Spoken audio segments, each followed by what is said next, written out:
Bonjour et bienvenue dans Prière Inspirée. Je suis heureux de vous retrouver pour cette troisième journée dans cette semaine spéciale, une semaine pour être heureux. Nous parlons des béatitudes et nous avons vu que vraiment l'introduction de tout ce passage des béatitudes, c'est pour moi le verset 3. C'est vraiment le verset de fondation. Je crois que c'est Dieu qui introduit ce qu'il veut partager dans les versets suivants, en disant « Heureux les pauvres en esprit, car le royaume des cieux est à eux », ou encore dans la traduction Summer, « Heureux ceux qui se reconnaissent spirituellement pauvres, car le royaume des cieux leur appartient. » Et toute cette lecture de Matthieu 5, c'est vraiment puissant. Et pendant qu'on réécoute cette vidéo qu'on a écoutée hier et avant-hier, aux paroles de Jésus, laissez-vous imprégner par ces paroles et méditez sur ces paroles. Heureux les affligés, car ils seront consolés. Heureux les débonnaires, car ils hériteront la terre. Heureux ceux qui ont faim et soif de la justice, car ils seront rassasiés. Heureux sont les miséricordieux, car ils obtiendront miséricorde. Heureux ceux qui ont le cœur pur, car ils verront Dieu. Heureux ceux qui procurent la paix, car ils seront appelés fils de Dieu. Heureux ceux qui sont persécutés pour la justice, car le royaume des cieux est à eux. Heureux serez-vous lorsqu'on vous outragera, qu'on vous persécutera, et qu'on dira faussement de vous toutes sortes de mal à cause de moi. Réjouissez-vous et soyez dans l'allégresse, parce que votre récompense sera grande dans les cieux. Car c'est ainsi qu'on a persécuté les prophètes qui ont été avant vous. Vous êtes le sel de la terre. Mais si le sel perd sa saveur, avec quoi la lui rendra-t-on? Il ne sert plus qu'à être jeté dehors et foulé aux pieds par les hommes. Vous êtes la lumière du monde. Une ville située sur une montagne ne peut être cachée. Et on n'allume pas une lampe pour la mettre sous le boisseau, mais on la met sur le chandelier. Et elle éclaire tous ceux qui sont dans la maison. Que votre lumière luise ainsi devant les hommes, afin qu'ils voient vos bonnes œuvres et qu'ils glorifient votre Père qui est dans les cieux. Mes amis, nous sommes le sel de la terre. La lumière du monde, c'est nous. Et on est vraiment censé, dans ce monde, être différent. Il doit avoir une particularité, une profondeur, un amour qui doit s'exprimer à travers nous pour les gens. On est vraiment la lumière dans ce monde et on doit éclairer ceux qui nous entourent.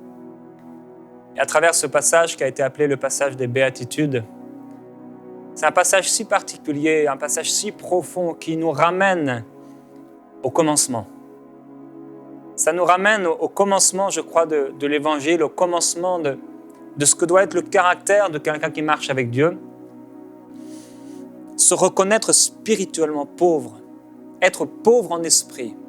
Être pauvre en esprit, on a vu que ce n'est pas une question d'argent, c'est une question de cœur. C'est une attitude de cœur profonde. Une attitude qui nous amène à vraiment nous humilier.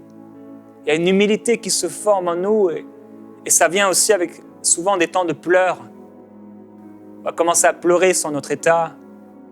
On pleurait sur notre condition avant même de pleurer sur la condition des autres. On va d'abord se juger nous-mêmes avant de pouvoir vouloir même aider les autres. J'ai besoin d'être changé pour pouvoir amener les autres à changer. J'ai besoin d'aller dans le désert avec Jésus-Christ afin d'être revêtu de la puissance de Dieu, parce que sans la puissance de Dieu, sans le Saint-Esprit, je ne peux rien faire. On a besoin, frères et sœurs, tellement que le caractère de Christ se forme à l'intérieur de nous et que ce ne soit plus nous qui vivions, mais ce soit lui. C'est tellement ma prière aujourd'hui. En cette semaine, je prie que Jésus-Christ se révèle encore plus à nous, pour que encore plus et toujours plus on puisse le ressembler. Avoir le caractère qui était en Jésus-Christ, un caractère doux, un caractère humble. Et hier, on a parlé de ceux qui pleurent et de l'humilité dans ma traduction. En parlant de l'humilité, en fait, on parle de douceur. La douceur, ça doit s'exprimer à travers nous. Vous pouvez remarquer que les gens très orgueilleux ne sont pas des gens très doux. Les gens qui sont un peu imbus d'eux-mêmes, ce sont des gens qui ne sont pas doux. Ce sont des gens qui sont durs. Et Dieu nous appelle à une douceur. Et aujourd'hui, on veut s'arrêter sur ces deux phrases. Heureux ceux qui ont faim et soif de justice, parce qu'ils seront rassasiés. Heureux ceux qui témoignent de la bonté, donc ceux qui sont bons, car Dieu sera bon pour eux. Il y a des gens comme Mère Teresa, il y a des gens qui s'occupent des d'orphelinats un peu partout dans le monde, au détriment de leur confort personnel. Il y a des gens qui se donnent complètement pour des enfants abandonnés. Il y a des gens qui font le choix de quitter des pays riches pour aller vivre dans des pays pauvres. Il y a des gens qui font le choix de tout abandonner pour aller servir auprès des enfants abandonnés, auprès des femmes abusées ou auprès des prostituées pour leur apporter l'évangile. Pour moi, ces gens sont des héros. Pour moi, ces gens sont des héros. Et je ne pourrais pas me comparer à eux. C'est vrai, on a chacun notre appel. C'est vrai, certains sont appelés à aller d'une façon très particulière dans certaines régions dans le monde, ouvrir des orphelinats. C'est vrai, c'est un appel. Et quand même, ce sont des héros. Des gens qui abandonnent tout parce qu'ils ont faim et soif de justice, parce qu'ils ne supportent pas l'injustice et ils veulent que les choses changent. Et peut-être ce n'est pas ton appel, peut-être ce n'est pas mon appel, mais peut-être ça l'est aussi le tien. Mais je crois que c'est tous notre appel d'avoir faim et soif de la justice et de faire en sorte qu'il n'y ait plus d'injustice qui soit commise. Et je crois qu'on peut semer financièrement, frères et sœurs, pour aider des gens. Il y a un organisme, par exemple, qui existe, et j'en parle à la fin de chacun de mes livres. Et cet organisme, il est là pour lutter contre l'esclavage sexuel. C'est un grand travail. Ça s'appelle A21. Et c'est leur lutte. Ils luttent pour la justice. Il y a eu la lutte contre l'esclavage. Martin Luther King il y avait une telle faim, une telle soif de justice. Et ce matin, je venais juste de me réveiller, le Saint-Esprit était sur moi. J'ai commencé à penser à ces béatitudes. Et Dieu m'a dit il m'a montré que parfois, dans cette faim et cette soif de justice, on arrive dans des sentiments de colère. Quand Jésus entre dans le temple et qu'il chasse les vendeurs dans le temple et tout ce qu'on amenait ici pour pouvoir s'approcher de Dieu, ces sacrifices, on avait remplacé sa maison, qui était censée être une maison de prière, c'était un lieu de prière. Il laissait les vendeurs en dehors du temple, mais dans le temple, non. C'est comme Néhémie à un moment qui va dire aux gens, si je vous retrouve à entrer dans la ville et à vendre vos affaires le jour du sabbat, je vous assure, vous allez le regretter. C'est une soif et une faim de justice. Il y a comme une colère sainte en nous, pas contre les gens. Si vous avez de la colère contre les gens, ce n'est pas Dieu. Jésus ici n'avait pas de colère contre les vendeurs. Il avait de la colère contre des faits, contre des injustices, c'est-à-dire des choses qui ne sont pas justes. Mais ces vendeurs, il était plein d'amour pour eux, il était prêt et il l'a fait, il a donné sa vie pour eux. Quand on a faim et soif de justice, il y a des choses en nous, ça nous dérange. La faim. Heidi Baker, et pendant cette semaine où on parle des béatitudes, je vous encourage à écouter. Elle a des prédications en français sur enseigne-moi.com. Heidi Baker, ça s'écrit B-A-K-E-R. Et c'est une femme tellement remplie d'amour. Elle a un ministère auprès des orphelins, un ministère tellement particulier, un ministère d'amour. Elle raconte au Mozambique, elle a vu plusieurs personnes qui avaient tellement faim. Ces gens avaient tellement faim que dans leur faim, ils allaient dans des eaux qui étaient infestées de crocodiles juste pour pouvoir aller arracher des racines qu'ils pourraient manger. Ils allaient comme ça, pieds nus dans l'eau, alors qu'ils pouvaient avoir à tout moment des crocodiles. Elle parlait de la faim qu'avaient ces gens. En parlant de la soif, elle raconte l'histoire d'une femme qui n'était pas chrétienne. Sa grand-mère a voulu la tuer avec son frère, ils l'ont lapidée. Elle a été hospitalisée, recueillie par quelqu'un. Elle a été dans un hôpital, on lui a coupé la jambe, une de ses 2 jambes. Elle s'est retrouvée avec une seule jambe, obligée de se prostituer dans la rue pour une bouteille de coca, tellement elle avait soif.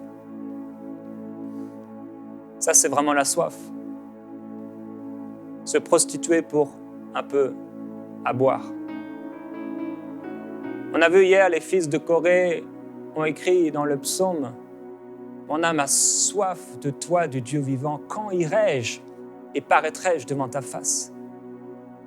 Frères et sœurs, il doit avoir une faim, une soif pour nous, en nous pour la justice. Il doit avoir une faim, une soif à l'intérieur de nous pour les choses qui concernent le royaume de Dieu. Quand Heidi Baker a rencontré cette femme qui n'avait qu'une seule jambe, elle était remplie de démons. Ils ont chassé ces démons, ils l'ont aimée. Et cette femme a été transformée, cette femme a été sauvée. Cette femme, plus tard, s'est mariée. Cette femme a eu un enfant. Et cette femme, elle suit Dieu.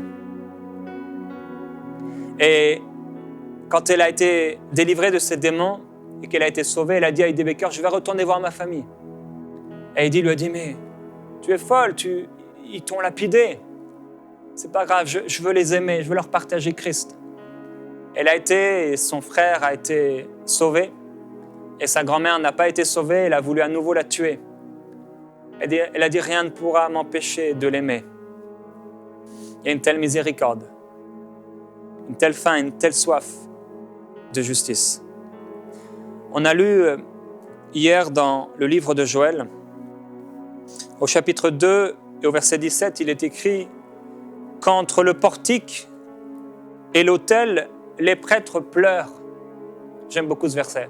« Qu'entre le portique et l'autel, les prêtres pleurent, les serviteurs de l'Éternel, qu'ils disent « Éternel, épargne ton peuple, n'expose pas ton héritage à l'insulte, aux moqueries des nations. Pourquoi dirait-on parmi les peuples, où est leur Dieu ?» Il y a une faim, il y a une soif de justice qui nous amène parfois à pleurer, qui nous amène à chercher la face de Dieu, à prier de tout notre cœur pour que les choses changent, pour que Dieu vienne au secours des pauvres, pour que Dieu vienne secourir ceux qui sont désespérés, pour que Dieu vienne guérir ceux qui sont malades, pour que Dieu vienne sauver ceux qui sont perdus. Et je prie que Dieu mette une telle faim, une telle soif dans votre cœur et dans mon cœur, parce que je n'ai pas encore assez soif, parce que je n'ai pas encore assez faim, parce que l'amour de Dieu ne s'est pas encore exprimé assez dans ma vie comme Dieu le voudrait, parce que le caractère de Dieu, les compassions de Jésus-Christ ne se sont pas encore assez exprimées comme ça peut l'être. Et je prie que les compassions de Jésus-Christ puissent s'exprimer à travers nos vies, frères et sœurs, à travers l'Église francophone, à travers les gens que vous aimez, à travers l'Église que vous êtes, votre Église, votre pasteur, votre propre vie, vos enfants, votre couple, votre famille. Je prie que les compassions qui étaient en Jésus-Christ puissent se manifester à travers nous. Jésus dit, heureux ceux qui ont faim et soif de justice parce qu'ils seront rassasiés. Mais heureux également ceux qui témoignent de la bonté. Dans Matthieu, au chapitre 25, il y a un passage intéressant, en particulier, au verset 31. Lorsque le Fils de l'homme viendra dans sa gloire avec tous les anges, il s'assiera sur son trône de gloire. Toutes les nations seront assemblées devant lui. Il séparera les uns d'avec les autres, comme le berger sépare les brebis d'avec les boucs. Et il mettra les brebis à sa droite et les boucs à sa gauche. Alors le roi dira à ceux qui seront à sa droite, « Venez, vous qui êtes bénis de mon Père, recevez en héritage le royaume qui vous a été préparé dès la fondation du monde. » Vous vous rappelez que cet héritage est donné à ceux qui marchent dans l'humilité, à ceux qui se reconnaissent spirituellement pauvres au point de changer, au point d'aimer les gens, au point de ne pas juger. « Car j'ai eu faim et vous m'avez donné à manger. » Je me pose la question, mais est-ce qu'on a donné à manger à quelqu'un?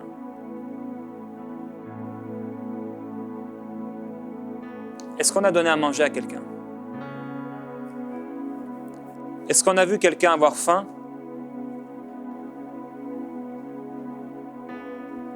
Et est-ce qu'on lui a donné à manger? Est-ce qu'on donne à manger à ceux qui ont faim? Frères et sœurs, si on ne donne pas à manger à ceux qui ont faim, Jésus va dire, « J'ai eu faim et vous ne m'avez pas donné à manger. » Il continue, il dit, « J'ai eu soif et vous m'avez donné à boire. » Est-ce qu'on a vu des gens avoir soif de la vérité? Et nous qui sommes la lumière du monde, on ne les a pas éclairés? Est-ce qu'on a vu des gens avoir faim, que leur vie change? Et nous qui sommes le sel de la terre, on n'est pas venu leur apporter la gloire de Dieu. Goûtez et voyez combien l'Éternel est bon. Le goût de Dieu.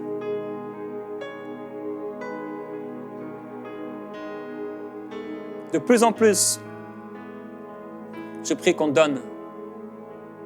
Je l'ai dit, on n'est peut-être pas tous appelés, c'est sûr, on n'est pas tous appelés à tout quitter pour aller dans les orphelinats ou auprès des prostituées pour leur partager l'évangile, les amener à changer de vie. On n'est pas tous appelés à être missionnaires, donner des médicaments aux gens, enseigner les enfants. On n'est pas tous appelés à ramener la justice, que ce soit dans la politique ou au niveau de l'économie. Mais je crois que tous, là où on est, on peut faire quelque chose. Et je prie que tu nous montres, Père, toutes les fois où tu nous appelles à donner à manger, toutes les fois où tu nous appelles à donner à boire. Heidi Baker elle raconte que quand elle allait dans ces bidonvilles, elle a commencé à voir Christ. Elle a commencé à te voir à travers les pauvres, les plus pauvres des plus pauvres, les affamés, les assoiffés.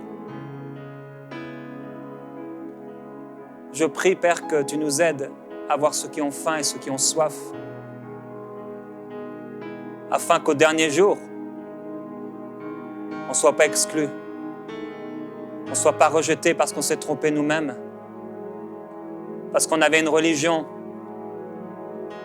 parce qu'on était comme le sacrificateur et le lévite, très fidèles au temple, donnant la dîme surtout, mais ayant oublié l'essentiel, la miséricorde et la compassion, l'amour. Père, je crois que tous, tu nous appelles à faire quelque chose pour la justice dans ce monde. Je crois que tu nous appelles à donner de notre argent à des organismes qui luttent contre l'injustice, des organismes qui soulagent la pauvreté dans le monde, des organismes qui viennent au secours de ceux qui sont affligés. Je prie que tu parles aujourd'hui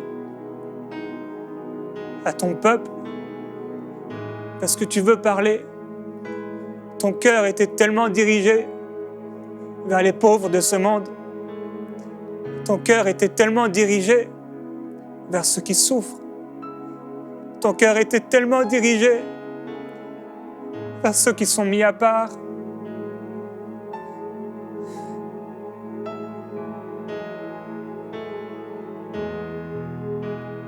Et nous, où est notre cœur? Père, je prie que notre cœur soit en toi. Tu t'es abaissé et tu t'es humilié jusqu'à venir sur la terre. Et t'étais rempli d'amour. T'étais tellement rempli de compassion. Tu allais avec les publicains, avec les péagers, avec les pauvres. Et les pauvres, tout à coup, se sentaient aimés. Les pauvres, tout à coup, se sentaient spéciaux. Ceux qu'on n'avait jamais aimés, tout à coup, ils se sentaient aimés. Parce que tu étais tellement bon, parce que tu es amour. Et on a besoin de ton amour. On a besoin d'aimer comme tu aimes. On a besoin de manifester ton amour. Père, je veux mourir à moi-même. Je veux renoncer à ma vie. Je prie qu'on meure afin que tu puisses vivre à travers nous. Tu es amour. Tu es amour. Merveilleux Jésus-Christ. Tu aimes les gens.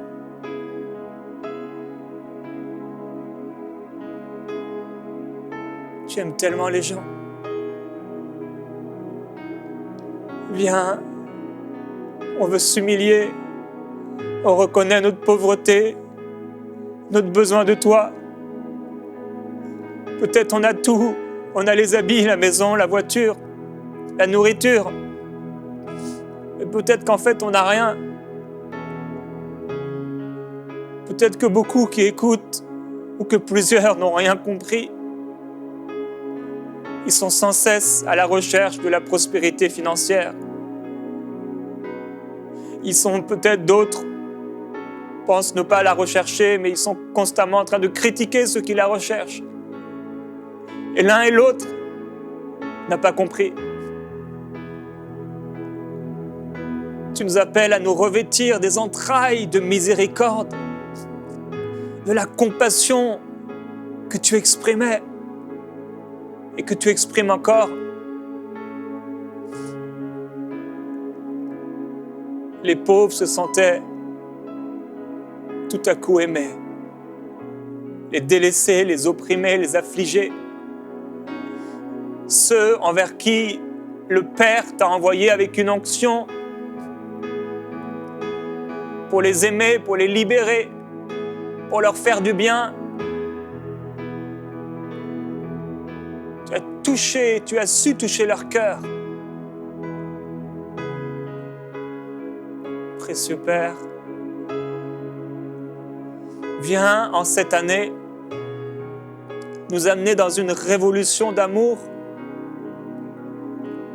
Viens nous faire vivre une révolution dans ton amour, afin que nous puissions aimer comme toi tu aimes, que nous puissions témoigner de la bonté autour de nous par des actes concrets, aider, aimer, soutenir, supporter, encourager. Père, viens nous faire vivre une révolution dans ton amour. Je t'en prie. Glorieux Jésus-Christ.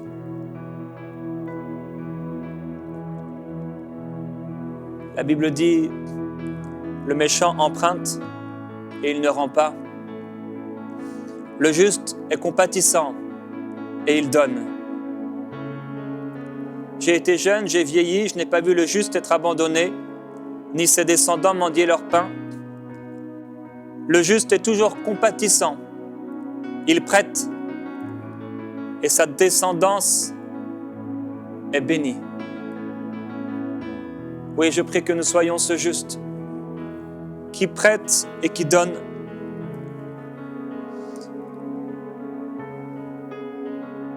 Il dit, j'étais étranger, vous m'avez recueilli. J'étais nu et vous m'avez vêtu. J'étais malade et vous m'avez visité. J'étais en prison et vous êtes venus vers moi. Alors les justes lui répondront, mais Seigneur, quand avons-nous vu avoir faim ou avoir soif ou être nus? Quand avons-nous donné à manger? Quand avons-nous recueilli? Quand avons-nous visité? Ou être malade?